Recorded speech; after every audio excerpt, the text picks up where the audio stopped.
কয়টা বাজে এখন বাবা? উঠো, এখন ঘুমাইতে হবে বাবা। বাবা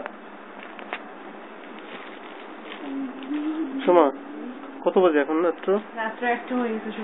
এখন বইটা ঘুমাইতে হবে। ইউকের টাইম তো বিকাল সন্ধ্যা, এই জন্য ওর বায়োলজিক্যাল ক্লক এখনো ঠিক হয়নি, বুঝছো? ও মনে করতেছে যে এখন বিকাল, এখন সে বিকাল প্লে মুডে চলে আসছে। মাউনি এদিকে আসো, তোমার দেখা যায় না। এদিকে আসো, ভিতরে আসো, বসো এখানে। মামনি ঘুমাইছে দিদিরা। মামনি ঘুমাবে না এখন, 1টা বাজে রাত্রে, ঘুমাবে না।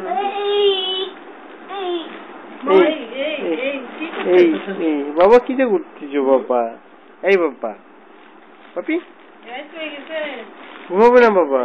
অর্ক একদম না বাবা। কি কি বাবা? এখন তো 12টা, 1টা। এই বাপি, বাবা ডিপ ডিপ ডিপ ডিপ করে দেখছিস আমার হাসে। চিকিমান, আমার চিকিমান কি হাসি দেয় একটা। দেখি এর মতো অভির মতো অভিদীপের মতো ইয়ে করতেছে। বাবা বাবা বাবা বাবা বাবা কি রে দুষ্ট। এখন ঘুমাইতে হইতে বাবা। No,